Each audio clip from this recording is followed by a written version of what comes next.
Marvelous. Good morning, everybody. I see some familiar faces and some familiar names for those who I haven't met face-to-face or virtual face-to-face. Welcome, my name is Deirdre Coburn and I'm the School of Graduate Studies Graduate Funding Facilitator. And I'm here to run through the Vanier Scholarship with you guys. Again, if any of you have come to any of my other presentations, I am relatively informal, so feel free to ask questions if you want to speak. Just in the reactions, there's the hands up, and then I'll let you unmute yourself and then you could speak and we could deal with your question.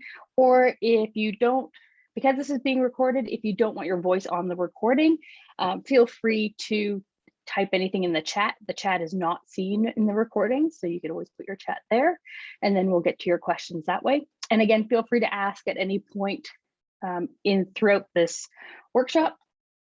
You don't have to wait until the end if you don't want to. You can deal with the question as it arises.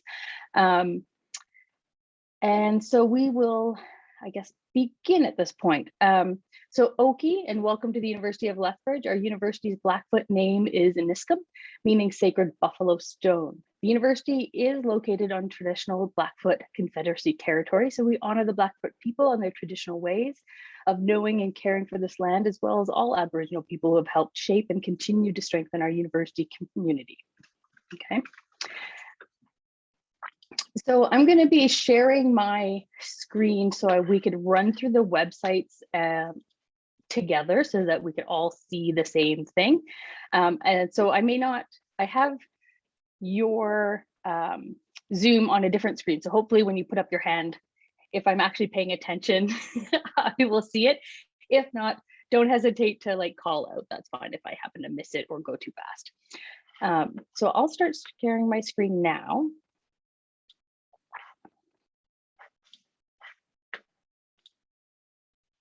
There we go. So I am sharing, to start off with, I thought I'd bring you guys all to the School of Graduate Studies website, and I'm on the funding and fees award opportunity page, just so you know where we are, so you can get back to this spot again. And then from here, if I just type in Vanier, it comes up in the search. Right? So it's quick and easy for you guys to find. Now it's important to start here only because the Vanier Doctoral Scholarship does have an internal scholarship deadline that you guys have to hit. If you miss it, then you're not going to be evaluated internally, and then you lose your chance of being nominated by us to the Vanier competition. Okay, so this is an important place to always check first, because if there's internal deadlines, that's the date you guys have to hit. Okay. So here you'll find all the links that you need. You'll find what the internal deadline is. You'll see how much the scholarship is valued at. It's $50,000 for 3 years. So it is the most competitive but most prestigious award Canada has to offer our graduate students at the PhD level. Something that Vanier and Tri-Council overall are promoting more and more each year is their equity, diversity, and inclusion information. So I put this up front at the start of this page so that you guys all can easily find it and read it. We'll see the link to that page again as we go through the application process, but at least you know it's here as well, in case you get lost in the application part. To be considered, some of the general eligibility criteria is you have to be a PhD registered full-time student in order to receive the scholarship. So if you're successful, that's what you have to be. You can't be a master's student. You have to be registered doctoral. You have to be international, Canadian, or permanent resident or refugee status. So it's pretty much open to everybody. They are looking for the best of the best. So first class averages is at the University of Lethbridge, it would be a 3.5 or higher in your last 2 years is a bare minimum. But I will tell you, it is, as I said, very prestigious and very competitive. And so those with the higher academic records tend to float to the top. That being said, we do recognize, and Tri-Council recognizes, that there are some programs that are pass-fail, not necessarily grades assigned, like to a master's degree, let's say, and that's fine. There are ways and mechanisms that we and they deal with that through the adjudication process. And if you have any questions about that, don't hesitate to contact me and we can work through your transcripts and see where you're at that way. So the application process itself, there's 2 places that you're going to create an online account. One is called ResearchNet and the other is called Canadian Common CV. And so with those 2 programs, you're going to put together a whole application. Your application is submitted to the institution by our internal deadline of September 15th. Your application is complete once all the letters of support, including your references and leadership letters, are attached. Your transcripts will be attached after you submit.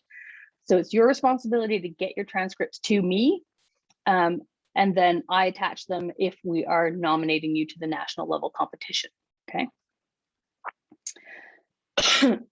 So I think all of you have notified me that you're applying, and that's great. So I'll be able to communicate with you as a group.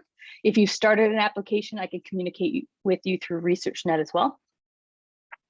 So we are going to have an internal adjudication first. So we have our committees, the Vanier committees, that will look at the social sciences, the health sciences, and the natural sciences, and decide who, if, and who we want to nominate.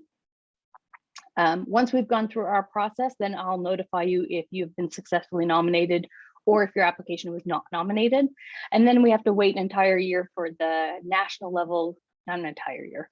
You're notified, I think, in April of 2022, if you're successful or not from national level.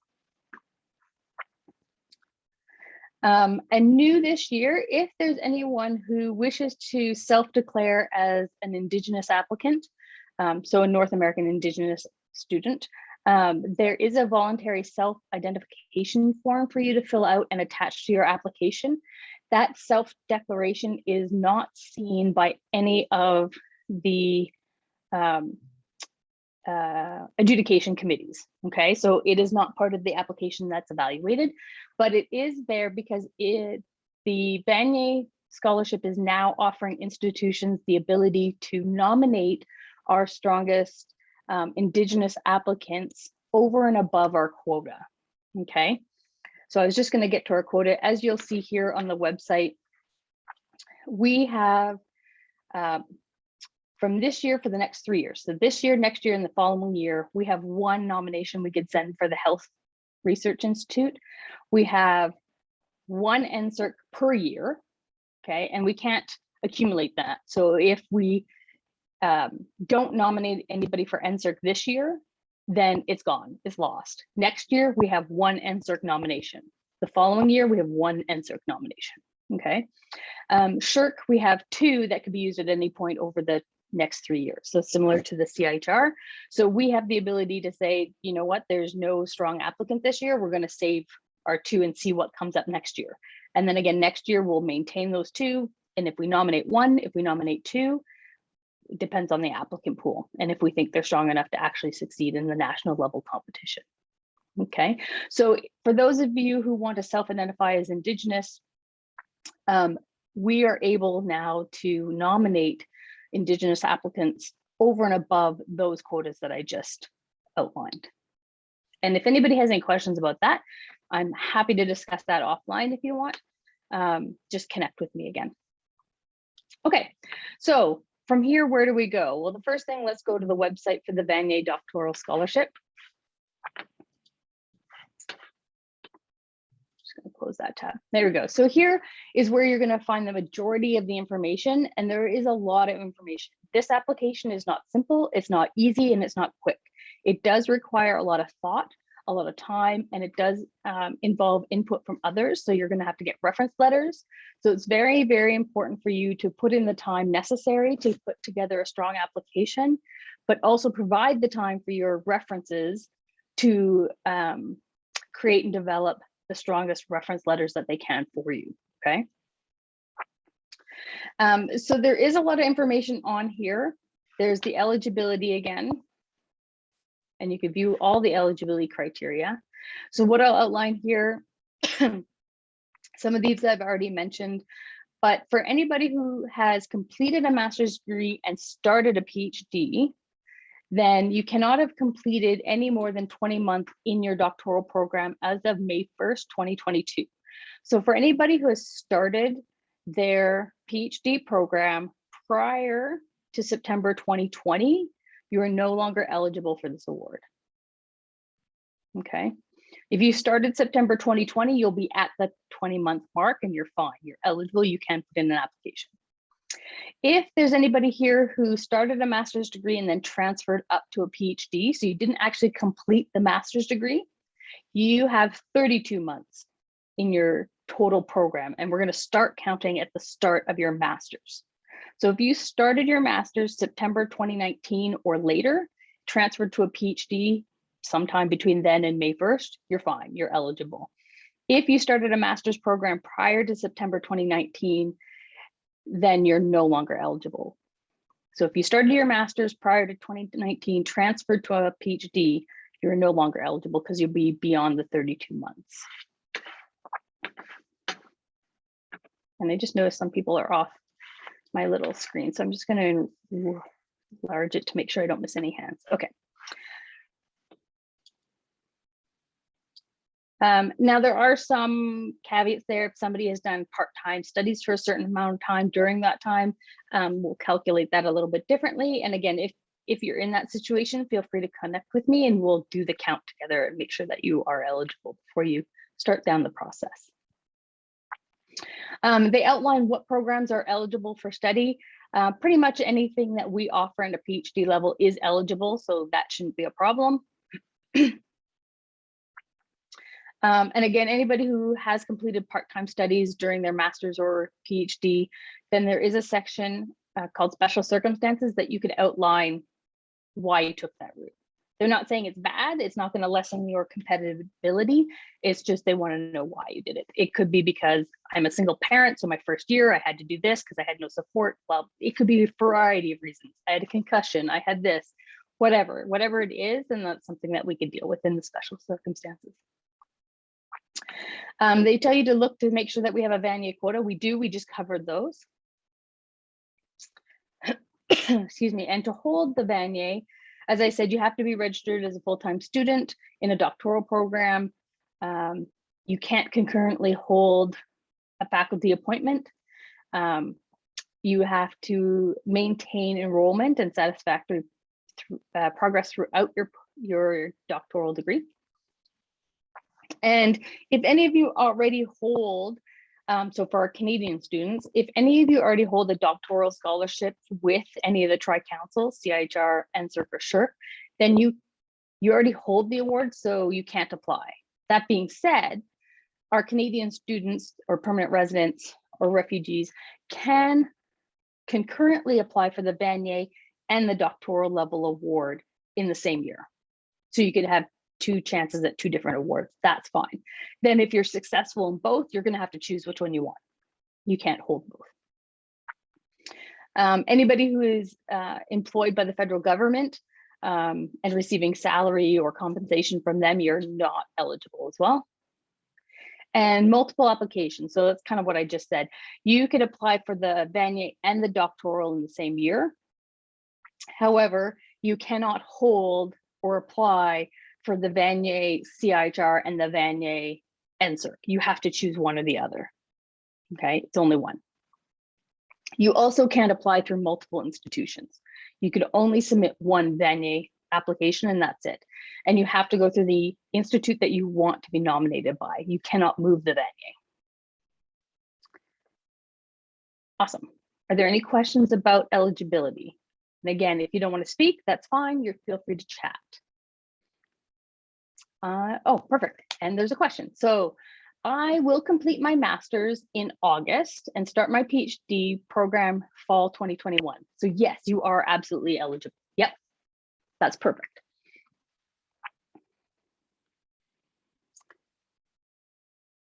Okay, great. Eligibility is covered. So what do we do next? If I go,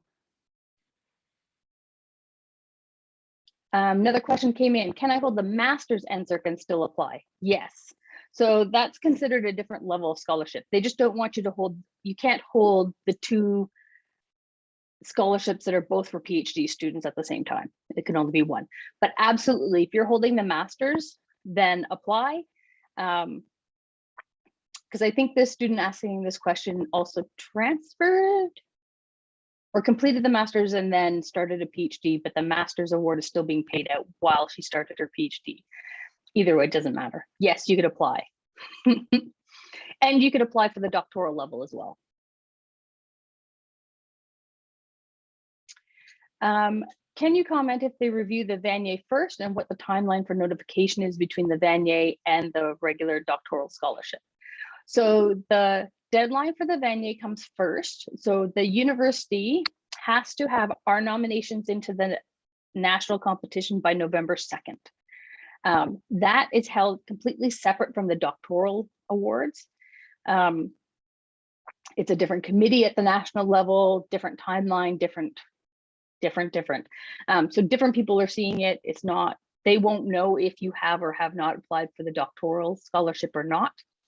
And then Vanier hopes to release the successful people by, I think they say April. And then the doctoral award, we have an internal scholarship deadline later in the fall term. We could, again, it'll be in the scholarship database where I started us. If you just look, if you Google Tri-Council, or not Google, do the search, the keyword search as Tri-Council, you will see the doctoral and master's awards both appear, but just look at the doctoral and you'll see the internal deadline for that one. And then we have to have our nominations into the national level at various times, depending on what Tri-Council you're looking at. But again, they hope to have the doctoral award decision usually in April as well.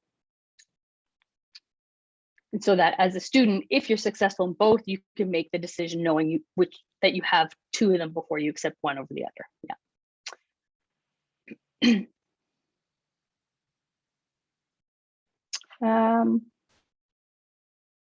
Great. If you found out you're not eligible, feel free to leave and gain back your morning. Not a problem. Thanks for coming out. And again, if you want to double check that, feel free to connect with me. Another student is completing their master's August of 2022 and starting their PhD in 2022, September 20. Yes. So if you are successful this year, you have the option of starting your award May 2022, September 2022, or January 2023. So yes, if you want to apply this year, fabulous. And then know that you would also be eligible to, if you're unsuccessful this year, you could have a second kick at the can next year because you would still be under that 20-month cap.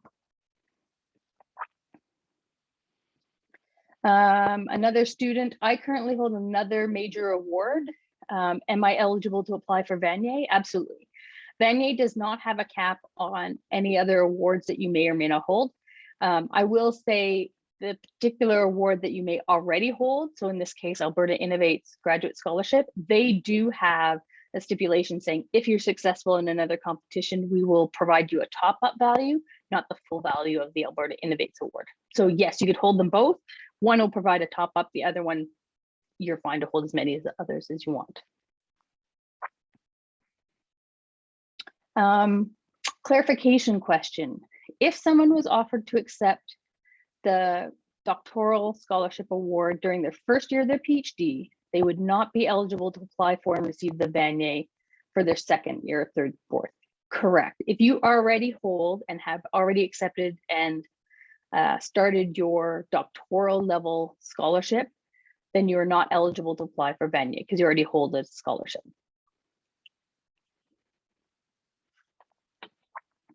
Perfect. Okay, so I will carry on. So this drop-down menu has a lot of instructions. It has the overview, the eligibility, which we already covered, and then instructions to applicants. This is kind of where you want to go. However, I want to point out information for referees is also very important for you to review. The EDI is also very important for you to review, as are the resources and tools.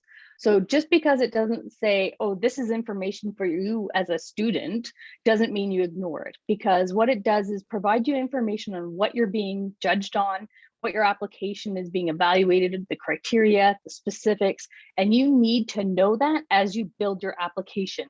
You need to know that when you're trying to gain or ask for references, whether it's a leadership or academic reference. These are important information that you have to provide those people as well as they create support letters for you, okay?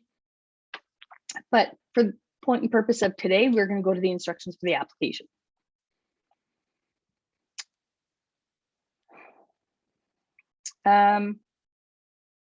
So we kind of, this new tip, we already covered that. We are an institution with a quota. You're fine to hold it here.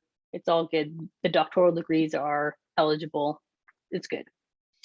So the competition process, again, kind of outlays what the timeline is. And there's that April deadline for notification that I mentioned. So we're going to just continue scrolling down. So here you're going to find the links to the ResearchNet, the Common CV, and then it has the outline of what's completing a full application. And as I mentioned, transcripts here is listed, but it's not a link, because you have to provide your transcripts to me. And then if we nominate you as an institution, I will attach the transcript before sending them on. Okay, so I'll cover what's needed for the transcripts, but just that's why this has no link to it anyways. Okay, so to begin with, I don't think there's anything else on this. So if you scroll down, you're going to see a list of 15 tasks. You're just going to work your way through each and every one of these tasks. And I have to say, I'm very impressed this year because the level of instructions that Vanier has provided you guys is much clearer and much more robust than it ever has in the past, which is great because it makes my job easier as well. And it should make our little workshop today a little quicker because a lot of the details are here for you to review. And so to begin with, I always tell people to open up 2 screens or have 2 web browsers open, whatever, so that you could have the instructions right next to your application and you're going back and forth to review and make sure that you're not missing any important instructions as you're building your application. So confirm eligibility, check. We've done that. Contact your nominating institution. Well, you're all here, so I know you're all interested.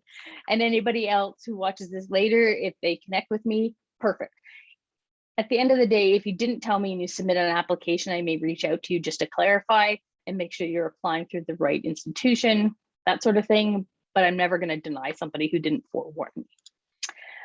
Okay, and then we're going to get started. So you have to make sure that you are registered in these 2 things. If you're applying to CHR, there is a unique identifier that you are required to have. So to start with, I'm going to go to the Common CV first. So task 4. So once you log in and create your thing, I will show you the Common CV. You're going to pick your language. Hit log in. So I have created a CV. So what you're going to do is pick CV and you're going to pick funding, okay? Because you're creating a CV specific for a funding agency. Then it's going to ask you which one you want. There's a drop-down menu, or just type in Vanier. And it's the Vanier Banting you want. CV type, again, Vanier academic, okay? So now the system knows what format Vanier wants. They know what Vanier has as a mandatory question and all of that, okay? And then you just hit load. Then you're gonna see just another big long checklist. Now, to begin with, don't be intimidated. This is a bit of a tedious process if you haven't ever created anything here before. However, there's a lot of places that you'll see there's no entry. It just means if you don't have anything to put in there, it's fine. It's not mandatory. And I can know it's not mandatory because 0 out of 0. So I've completed nothing in this, but it's not mandatory for me to complete anything. Anything that is mandatory, you'll see the fraction, the denominator has a 1 or 2. There's certain things that are mandatory. Website, not mandatory, so we're good. Excuse me. So then you're just going to go through, oh, interesting little highlight. You're going to go through to edit it. You hit the pencil, and a green check mark means you've completed this section successfully. Yay. You can go in and out of this system as many times as you want for editing, updating. You can preview your CV and you print it out as a PDF, have somebody else look it over. You could edit it yourself that way if you prefer looking at the whole thing. But yeah, so you're just going to complete this as you go. And again, if you look at the instructions, it goes through exactly what you need and what's not needed. And they'll give you hints and tips as to how to fill out certain tasks. So if I hit these instructions, completing your common CV, and you'll notice there's a whole important about the Vanier Scholarship. So make sure that you know these, make sure that you're following this. So it tells you in the contribution sections, you have a maximum of 20 publications you could list. So make sure you're listing the most important, most impactful ones that you have. Assuming that you are that well published, which most aren't, but if you are, that's like super fantastic. Artistic contributions, you have a max of 10. Presentations, max of 10. If you do interviews or media relations, intellectual property, you have to know these as you're going along so that you're smart about what you're entering, okay? It's also going over some of the frequently asked questions, how you fill in. Okay, well, if I have completed a master's, if I haven't completed have or have not completed a master's, how you complete that education bit. What's the proper way that they want it done? All very important information, okay? Recognitions is where this is an important one. Recognitions is where you are going to enter in any awards that you have received. So if any of you have a master's Tri-Council award, you're going to put it under recognition, okay? Not to be confused with research funding history. Research funding history is more of if you were the principal investigator on an actual grant, so not a scholarship or an award, but an actual grant level, which typically is for faculty members who are already funded, or if you have a medical degree already and you receive funding as a doctor in that world, then perhaps that's a research funding thing rather than a scholarship, because you were the principal investigator of some medical research that was happening and funded. But anybody who's received any scholarships through their graduate program, scholarships, awards, all that is a recognition, okay? So this is where I think they have done well at providing much more detailed information so that you could follow through and see the examples, okay? How to put in your publications. They tell you exactly how they want that formatted, okay? And keep in mind that you can only submit publications that have been submitted. It doesn't necessarily have to be accepted, but it has to be submitted, okay? If it's something that you're working on or in progress, you can't put it in, okay? Now, that being said, a sneaky way to get it in is make sure your academic references know about anything you're working on, because then perhaps they could sneak it into their commentary, okay? Yeah. So that's the common CV. And again, this is, like I said, tedious, it's time consuming, but it's not really difficult. Have these instructions open and side by side so that you can follow it through as you go. Is there any questions about the common CV? And please don't be intimidated by the length of the list. Just remember, if you don't have book chapters, then you have nothing to put in. It's not mandatory, it's fine, you could have no entry. And then at the end of the day, if you're questioning, I have this bit of information, I don't know where to put it, it's not in the instructions. Hi, Tyler, I'll get to you in a sec. Where do I put it? Double check with me, or better yet, ask your supervisor, because they're the best. You and your supervisor are the best experts in your field to figure out the best place to put it. And worst case scenario, there's no wrong place. If it's important information that needs to be in there, then make sure it's there. It will be seen and it will be read. Okay. Tyler, do you want to ask your question? Yeah, thanks. My question is about certain categories that have a limit on the number you can submit. So, Yes. for example, participation activities. There's, like event participation and community and volunteer activities. You can only submit a maximum of five.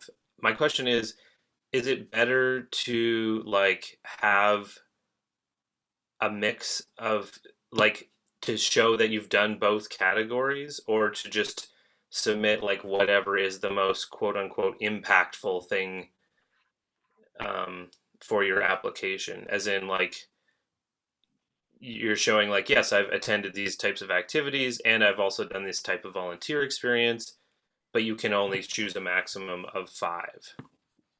I guess the general question is, and this applies to other categories as well. That's like, is it better to show something in as many categories as possible, or just to submit what you think is the most impressive thing to the committee reviewing it?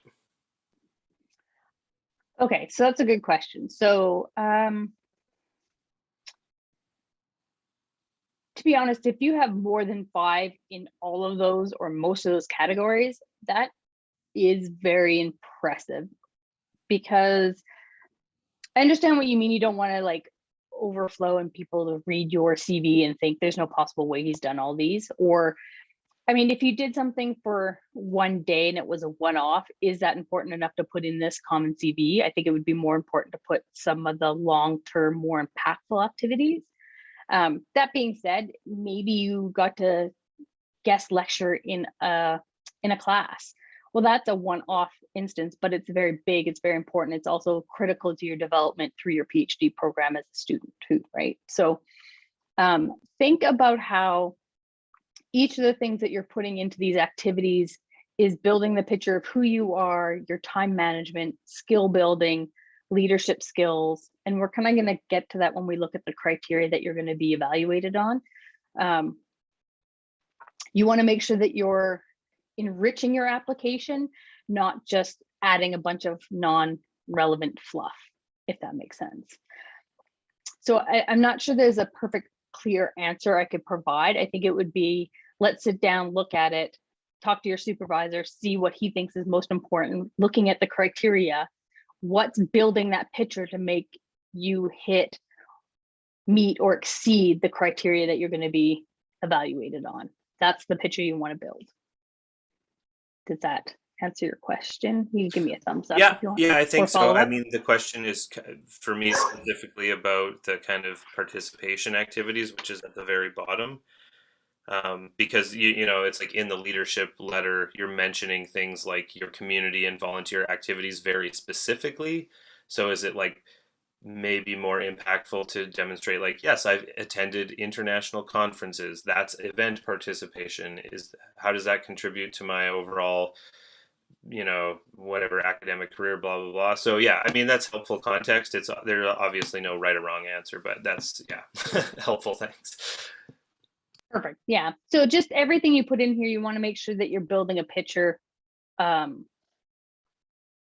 You're building the case to give the committees a clear feeling that you are successful at everything you've done, you are driven, you have goals, and everything you're doing is matching or leading you down the path to your goals, whatever those may be. And this is how you're directing yourself that way, right? And so you just want to make sure that those are the things that you are pointing out and providing. Now, the other thing too is in your own leadership letter, you may be focusing on big things, going, this has been a huge thing that I've done for years, for example.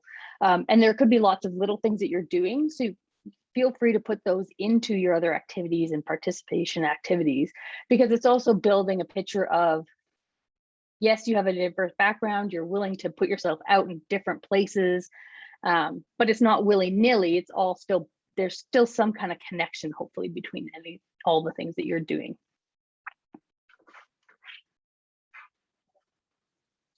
Any other questions about the common CV? Again, don't leave this to the end, only because you will for sure have questions. Be sure to read all the instructions that are provided. And if you have questions, don't ever hesitate to ask. Send me a copy of your CV and say, is this right? Can you review it? I'm happy to. Your supervisors there, they're your first point of contact in the academic world.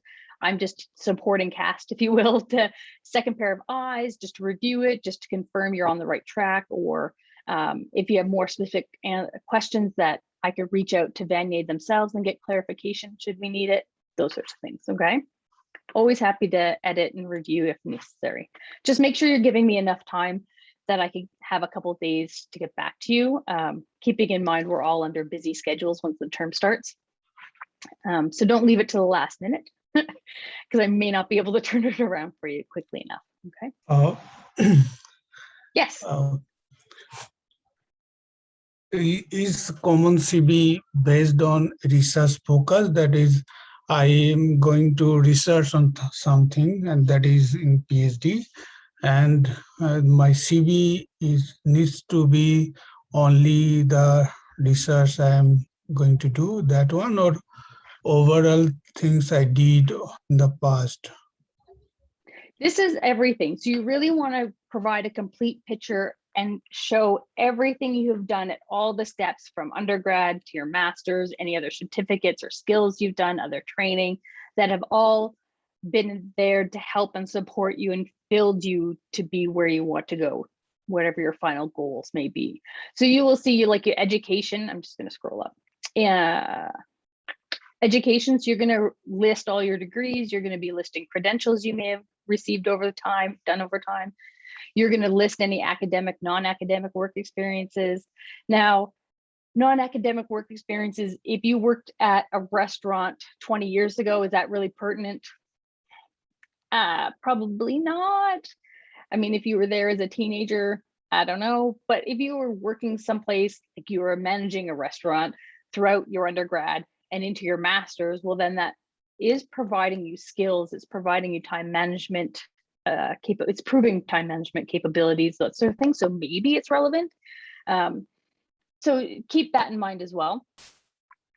And then everything research-wise, you're going to be putting in here, whether it was a publication or conference presentation from your undergrad through to present day. That's things that you're going to want to put in here. So it is covering your complete package, if you will. Hopefully that answers your Yes, thank you. It's not okay, specific, it's about general things. Mm-hmm. Yeah. Because later on, you'll be able to get to very specific things and talk to them directly about or to those things. Perfect. Okay. So that's Common CV. So I'm going to go back. So go back to our task list. So we created Common CV. So task 4 is done. Task 5, we're going to create our ResearchNet. So if I go to ResearchNet. Oh, and the other thing I will caution you about, Common CV is notoriously sketchy. So some days you'll be working on it and then suddenly it's like, oh, there's an error. The system's like, I don't know what the bug is, but for whatever reason, it wouldn't let me, like it just suddenly went to the error screen for no particular reason. That happens, don't panic. But again, it's just another reason not to leave it to the last minute. You could go in and out of it as many times. So that's good. Oh, sorry. I'm just going to go back to Common CV. So once you're happy with everything and you're done, I have all my green check marks. I have no big red X's, right? If there's a big red X, then it means you have to deal with something in there. And once you're happy with it, you're going to hit submit. And don't worry, it doesn't actually go anywhere. It's just doing the final processing to get it into the format that you could attach it to your Vanier application in ResearchNet, okay? So you could submit anytime you want, like as many times as you want. So if you started your Common CV today and 3 weeks from now you found out the publication you submitted is now accepted, go back into Common CV, change that status, then resubmit it. Not that it goes anywhere, but it gives you another number that you're going to use to attach to ResearchNet. So you could constantly update and reattach it to your ResearchNet application as many times as you want until you actually submit through ResearchNet. Okay. So as soon as you hit submit, you have to agree that yes, I consent to people reviewing my Commons CV. So you have to hit agree. And then you have this green magic number. This green magic number is what you're going to need to attach it to your ResearchNet application. Okay. And again, even though I went through all of this, even though I'm going to attach to my ResearchNet, if I still want to make changes, I could go in, make changes, hit submit again, get a new number, put the new number into ResearchNet and submit whenever I'm ready. Okay. Okay. So ResearchNet. You're going to create an account if you haven't already. I have one. So I've already opened up the Vanier, but you'll get a list of current. You'll find the opportunity and just search for Vanier, or it's just at the bottom of the list because it starts with V. So I've already started one, so it's under my current activities. So if I hit that, and again, I can go in and out as many times as I want. Now the key thing here is I haven't actually entered anything into ResearchNet yet. And so it says my deadline is November 2nd and I have 75 days. This is wrong. Read the red, yellow, bright highlighted box. This is wrong because I have not inputted what institute I'm submitting through yet. As soon as you put in what institute you're submitting your application through, then this deadline date and your countdown is going to change based on the internal deadline that I have created, which is September 15th. Okay, so don't be fooled. I know it's weird, but I think it's down like in identifying, it's a couple of tasks down where you actually change what institute you're applying through. So I suggest that's one of the first things that you do. Okay, so I'm just going to go back up to my application instructions. So again, ResearchNet, and each of these next set of tasks all correspond to the tasks within ResearchNet. Okay, so you could follow along with the instructions. So identifying area of research, task 6. This is where you're going to pick, am I applying to NSERC, am I applying to SSHRC, or am I applying to CIHR? Now, if you're unsure which agency to apply for, there's a handy dandy little link here that will outline which and what types of research fit within which agency. And again, if you have a cross-disciplinary or multidisciplinary type of research and you're unsure, please don't hesitate to reach out. Have the discussion with your supervisor first and see what they think is most appropriate. If you are, as a group, still unsure, after reading this page, after discussing it with your supervisor or committees, reach out to me. And if we're still unsure, then I'm more than happy to have you write a paragraph outlining your research that I can send to Vanier agencies and say, does this fit within you guys, or should they apply to the other agency? Because remember, you can only pick one and you have to pick one. Okay.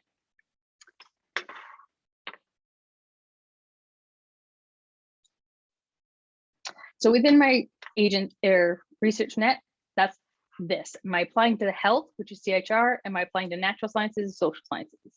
Then once you pick one of these, your area of research list will change. So if you're like, oh, I think I'm social science, then my drop-down list changes. No matter what you pick here, it's not do or die, and it's not perfect. So if you're like, oh, I can't find my actual area of research in here, you have to pick something. And so pick something that is the closest or most relevant or the upper umbrella of where your research lies. If you're multidisciplinary, you kind of want to figure out where you want your research to be reviewed, because this question is what's going to divvy up your application to subcommittees at the national level based on what you pick here. So that, you know, if people are doing law, it's going to go to a review committee that has law experts on it, versus if you're doing maritime archaeology, you don't want a bunch of lawyers reviewing your application. Okay, so again, it may not be perfect, but do the best you can. Okay, then hit save. Always hit save. Save. And again, you could, Now I have an error. Oh, I didn't pick something. Oh, accounting. Yikes. Research and accounting. Fun. Not my cup of tea. Anyway, so you're gonna hit save. Now it says you're successful. I have a green light and we're good. So I've completed this and I have no errors on the page. I can return to my task list and I see complete. Yay. Again, I could go back in and change that if I need to. Hopefully you're not changing your research area, but who knows? If you're multidisciplinary and want to switch, go ahead. Just make sure you are pick the place where you think you have the most success, okay? And then I can go back to my instructions. So I've done that, task 6 is done. Identifying participants, okay? So here it's outlining specific instructions, and again, have it open side by side, follow along, okay? But at this point, I would really suggest that we skip to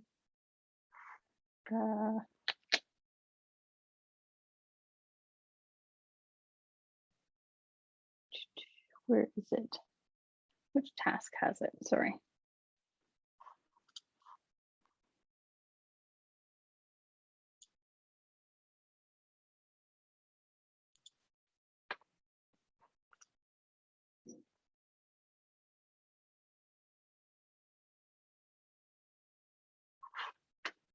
Yeah, okay, so then if I skip down to enter proposal information,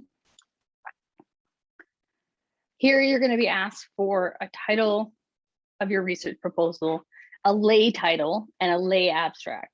So you don't have to have a lay title, because here you'll see anything that's mandatory and required has the asterisks and it says so. So you don't need a lay title. You do need a lay abstract. And the difference there between a lay and your academic abstract is the lay abstract and the lay title is what's going to be used by those who are not in academia. So this is important because if you're successful, the government has to report on this is the research we're funding.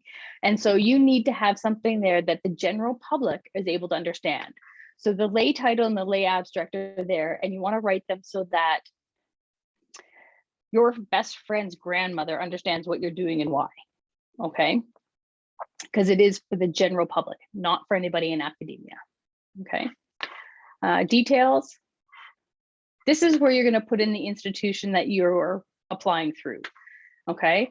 So it is required, but by filling in this out, it's going to change the timer for you to be what it should be, okay? So as soon as you open this up, look up your university, type in Lethbridge, hit search, and there's only one university of Lethbridge. What faculty? Okay, so the SGS, School of Graduate Studies, is not a faculty. We are not your faculty. You're either going to be in the Faculty of Fine Arts, the Faculty of Arts and Science, or the Faculty of Health Science, or the Faculty of Education. Those are our faculties, or management. So if I put in Arts and Science search, then I'm in the Faculty of Arts and Science. I know it lists the Graduate School of Arts and Science, but that's not a thing here. Again, these are kind of more generic and they kind of fit all institutes. So just keep in mind that you're either in the Faculty of Arts and Science, Fine Arts, Health Sciences, Education, or Management, okay? And then you're going to pick your department. So what department are you in? Hit search. Now, again, keep in mind, we don't have a Department of Anatomy and Biology. We have biology, I guess. We're biological sciences, but I don't think they list biological sciences. So we're just going to pick biology in this case. Okay. If you feel your department isn't listed and it should be, then you could use the other. Then it's asking you if you're moving straight from a bachelor's to a PhD, which I don't think anybody here is, but maybe you are. I don't know about our incoming students, so who knows? Are there any certification requirements for your research? So are you doing human stem cells? If you need human subjects, then you are required to get that process all approved. If you're working with biohazards, those sorts of things. So you're gonna pick out anything that's pertinent to your research that you're doing. If you're applying to CHR, You have to review proposed against the Impact Assessment Act, those sorts of things. So just work your way through each and every of these questions. Are you looking at sex, gender, those sorts of things? Proposed end date of your PhD, proposed start date, those sorts of things, okay? So you're just gonna do all those questions. As you go along, be sure to save. And again, if you're missing something important, you're gonna get the red box at the top saying, hey, there's an error here. Just work your way through the page again. But let's see if I refresh my timer. Oh, how come my timer is not working? Anyways, it should work. Maybe because I didn't complete the full page. In any case, once you've hit Lethbridge and everything in there, this should update for you because we have a deadline of September 15th. So much for that demo working. And again, there is the bright box here saying if it's November 2nd, it's because you haven't you haven't put in your nominating institution, so it's not showing the correct time there. The other reason it's important to do that first is because when you send out through the system the links to your academic referees, their deadline on their letters or emails is based on the institution you're applying for. So if you have November 2nd, because you haven't put in your institution and you submitted a referee's name and contact number, the referee is going to get the email saying, hey, please be a reference, here's the link. They're going to see November 2nd and their deadline is 2 days before yours. So their deadline is going to be October 31st, which is wrong because they have to be completed before you could submit. And our internal deadline, again, September 15th, means the referees have to get their letter done by September 13th. Okay, which is also very important for you to know so that you can remind your referees you have to get this done 2 days before. So the student deadline to submit is after the referee deadline to complete their letters. And so that's very important because you can't submit your application without your reference letters. Okay.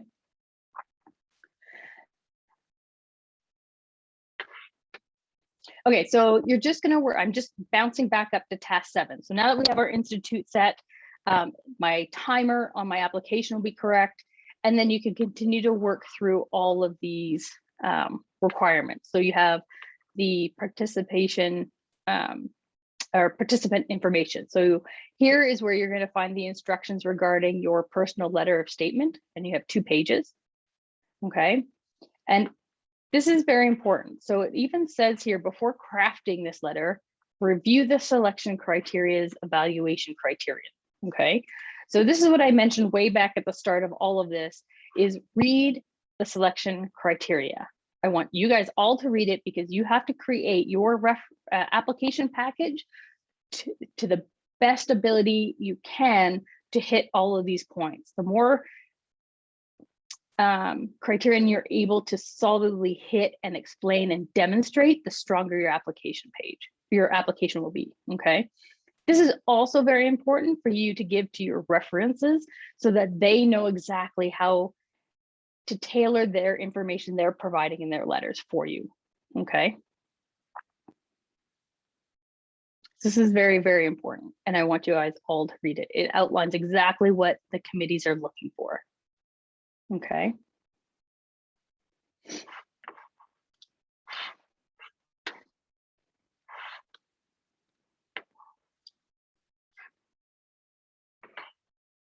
Okay, so then to identify your referees, it's pretty simple. And again, there's instructions here.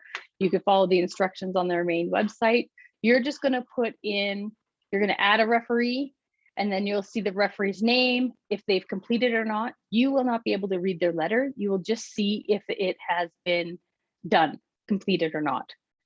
It has the deadline. So if you wanted to set an earlier deadline for your referee, you can. And the nice thing with doing that is it gives you a couple days grace. So the system will automatically set the referee letter deadline to be September 13th. If you want to set it as September 10th, let's say, you can, because that also gives you a couple of days. If your referee gets swamped and can't, needs a reminder or anything like that, you have the ability to remind them, and you have time to remind them so that they still have a kind of sufficient time to get something done for you guys. Or if, heaven forbid, your reference is like, nope, I felt ill, I can't do this, you still have time to take them out and add somebody new, okay? And still give that new referee some time to put together the letter. So your referee is going to receive an email, and it's going to have instructions and a link, and they'll complete the form, the referee form, and that will automatically be attached to your application. And again, you won't see the letter, but you will see that it's done or not done, so you could follow up appropriately. And it is your responsibility to make sure your referees' letters are all done before you could submit. Okay. One other thing I will say about referees is it is important to ask them to be a referee as soon as possible, so that they have the most amount of time to fit it into their schedule to do, because these are not quick turnaround things, they take time. But you also want to provide them with a copy of your CV. It doesn't have to be like common CV if you don't want, just give them something, your CV, give them a copy. It doesn't have to be official of all your transcripts, so they know what your academic record is, and provide them with as much information about the leadership criteria and stuff that you fulfill, so that they could also address those. If you don't give it to your referees, they don't have it and they can't speak to it, okay? And they're there to help provide the case to the committee that you have the package that they should be funding, okay? They're not reference letters to say, yeah, this person is a great person and they deserve the funding just because. That's not the way it goes, okay? It's a matter of building the case as to how you're hitting all of the things. Absolutely, if anybody has to go, I know this is taking a bit longer than anticipated. However, it is recorded, so please go back and watch the end of this video. We're just gonna wrap up shortly, okay? Thanks for coming out though, I appreciate your time. Any questions about the references? Now, these two here are academic references. I'll reiterate that. So they should be people who know and can speak to your academic perspective, from an academic perspective. So perhaps your supervisor, perhaps a past supervisor, others on the committee if you are already into your PhD. Those sorts of things, okay? So you're looking at faculty members for this. It shouldn't be friends, it shouldn't be anything like that. Okay, so creating the personal leadership level. This is, again, probably the trickiest part for most of us, because it's always difficult to celebrate our own successes, but it is the place to do it, okay? And they've done a great job of outlining exactly what should be covered in this letter, and what to cover, how to cover it, put it into perspective. Excuse me. So please read these very carefully, and again, craft your letter accordingly, okay? Then you can have 2 leadership reference letters, okay? So each are a max of 2 pages. So when you're asking somebody to write you a reference letter for the leadership portion, again, these are not necessarily, most likely non-academic. So make sure you're providing them the links to the website, you're giving them criteria. There's a link right here to the leadership criterion that you should read and provide to the people writing this letter, right? All very important information right there. And make sure that they know it's a maximum of 2 pages. Make sure they know that they have to actually sign the letter. It has to be written by a single person. So it can't be a group letter. It can't be 2 people writing the letter. That's not allowed. 1 person, if the person comes from some place that has letterhead, so you have worked with Doctors Without Borders, then there's somebody there writing you a leadership letter, great. Have it, make sure it's on the letterhead. Research contributions, again, you have 1 page to do this. The presentation standards are here. The presentation standards are pretty standard. You have margins that you need to hit. You have font size, size 12, and they don't specify a specific font, but don't use anything condensed or teeny tiny. Be reasonable. They tell you how many lines in so many centimeters that you have to hit, so you can't be super condensed. It has to be legible. Okay, so just make sure that those standards are throughout. And then again, we mentioned the part-time studies. If you completed part-time studies, this is a place that you're gonna list it and identify that.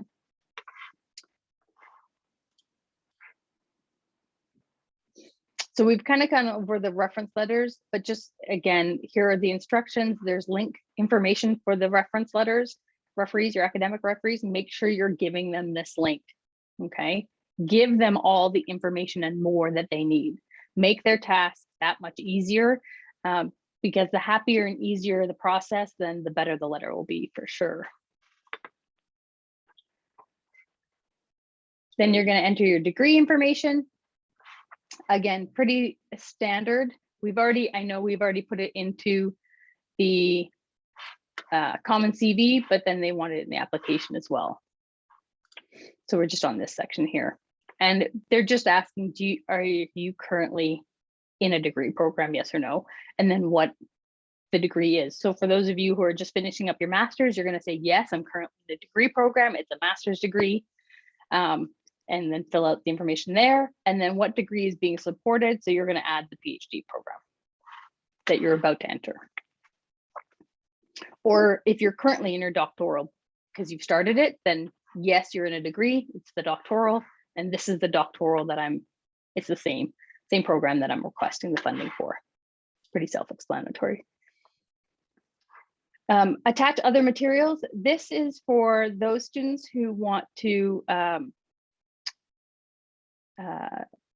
self-identify. So if you want to self-identify, this is where you're going to put in the form for self-identification.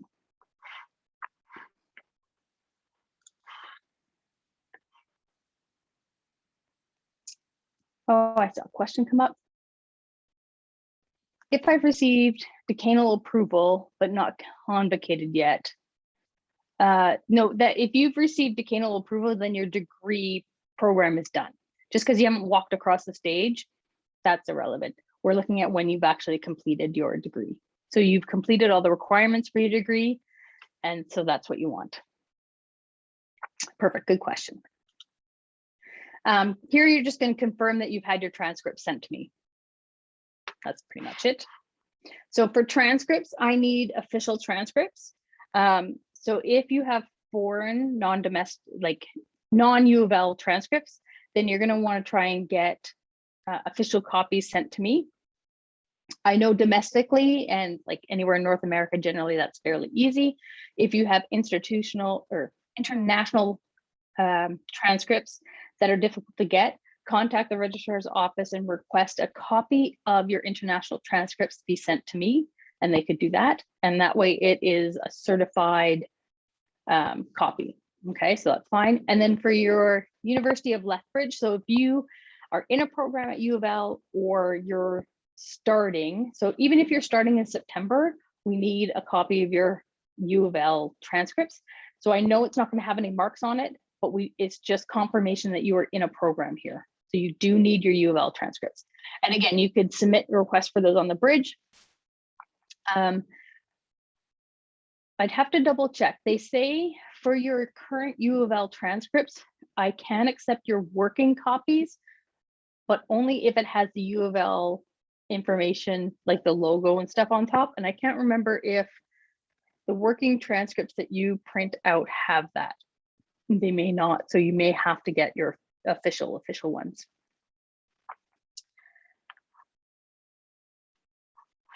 Perfect. So that's a quick and easy one. And once that's done, then you could preview your application, review it, have others review it, and then your consent to submit just says, yep, I understand the access to information in the Privacy Act. I understand who will be reviewing it and the point and purpose of it. And if you accept those, then you could submit to the research office, which means you're submitting to the institution because you have everything complete. And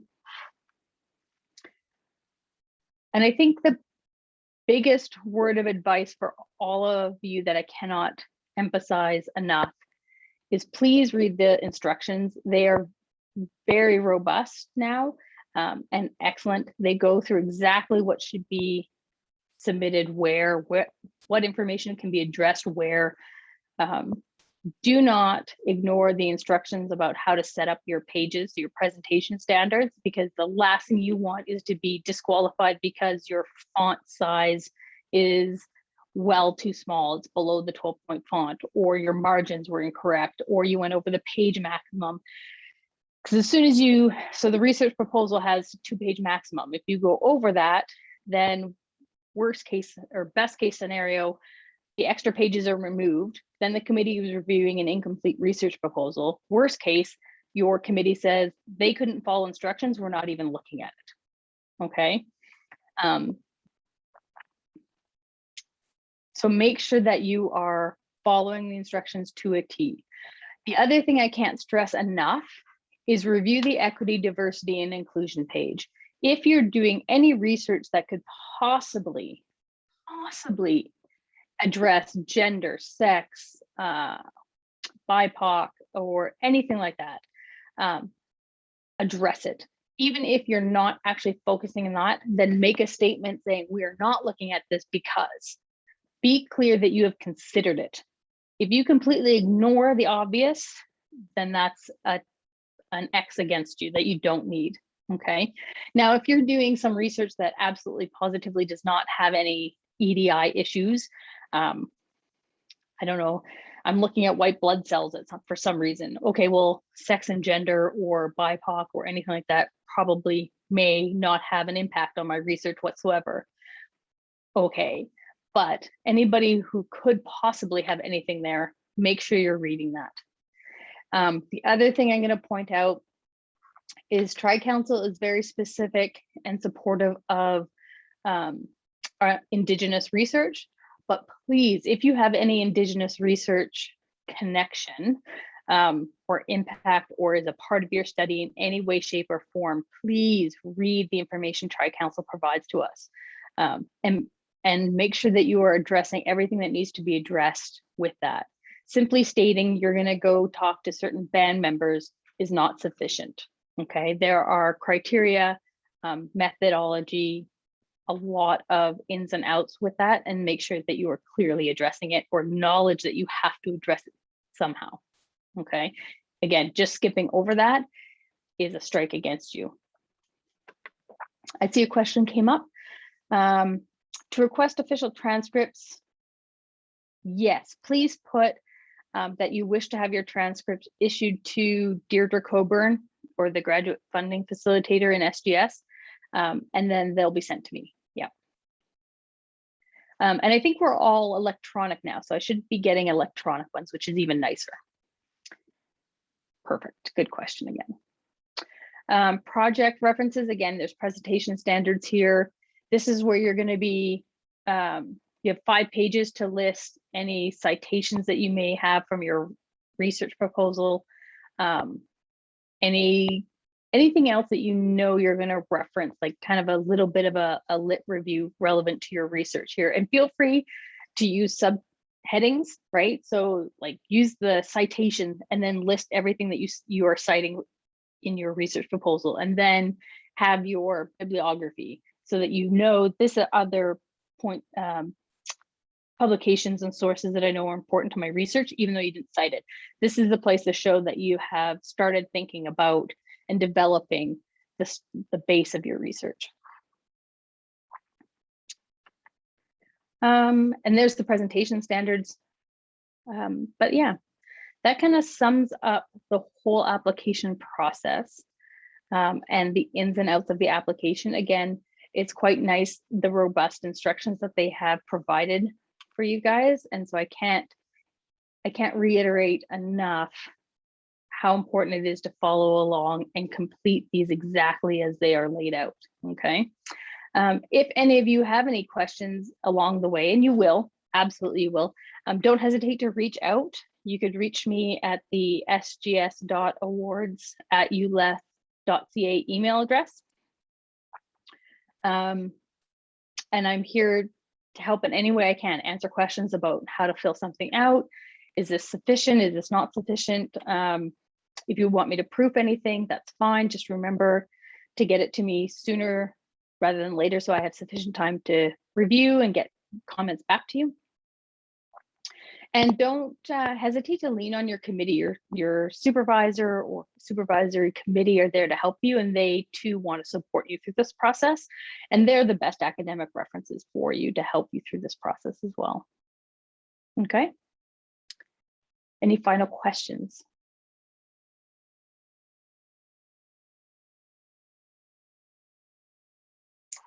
I'm not seeing any hands up.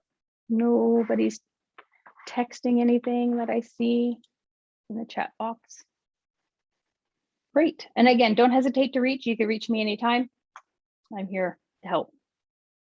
All right. And with that, I will let you guys all go. I know it's 10:12, so a little over. I apologize, but hopefully it was a useful time for you guys. It certainly got some good questions, so that's good. Thanks, everyone.